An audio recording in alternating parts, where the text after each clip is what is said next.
Voyons ensemble la technique de pose la plus répandue de parquet, la pose collée. Elle convient aussi bien au parquet massif, toute épaisseur, qu'au parquet contre-collé. Vous aurez besoin comme matériel d'une colle polyuréthane ou MS polymère, d'un cordeau à tracé bleu, de cales en bois 8 mm, d'une spatule crantée et d'une scie.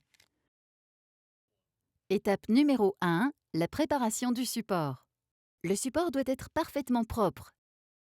Tracez 2 axes perpendiculaires à l'aide du cordon bleu afin de commencer la pose au centre de la pièce.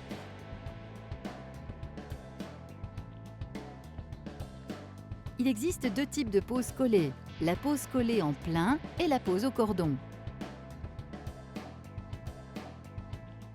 Encollez soigneusement le support par passe croisée avec une spatule crantée adaptée.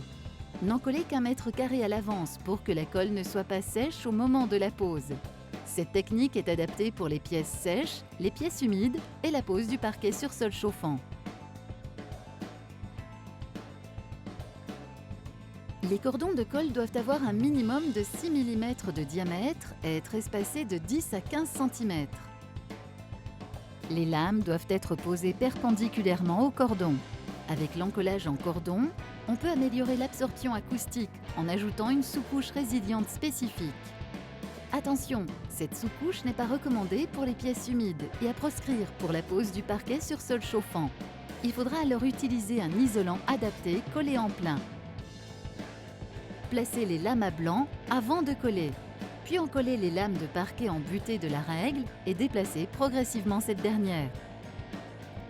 Utilisez une colle adaptée au parquet. Votre consommation doit être de 1 kg à 1,3 kg par mètre carré maximum en pose collée, 1 biberon par mètre carré en pose au cordon.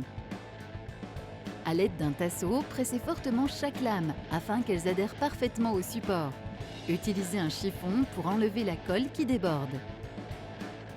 Continuez en procédant par petites surfaces en vous efforçant de terminer la pièce commencée dans la journée. N'oubliez pas de vérifier l'équerrage. Laissez à la périphérie le joint de dilatation nécessaire le long des murs et de tout autre obstacle. Masquez les jeux de dilatation périphérique par l'installation de plinthes ou de baguettes de finition assorties à votre parquet. Pour les séparations de pièces, s'il s'agit d'un revêtement différent, utilisez des seuils de jonction ou des seuils à niveau s'il y a un écart.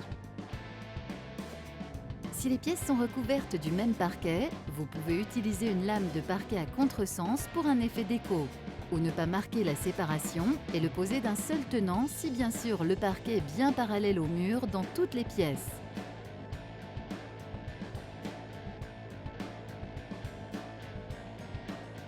Pour les parquets finis en usine et prêts à poser, il n'y a aucun traitement spécifique, sauf indication du fabricant.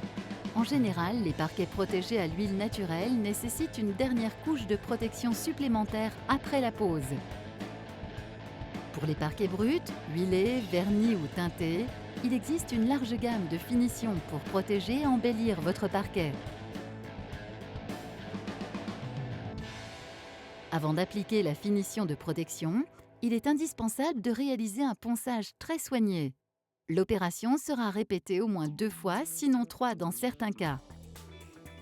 Il est fortement recommandé de procéder aux finitions éventuelles du parquet avant de poser les plinthes périphériques et après un séchage complet, qui durera environ 48 heures. Il faudra attendre encore 8 jours au minimum avant une stabilisation parfaite de votre parquet après sa pose. Félicitations, votre parquet collé est posé.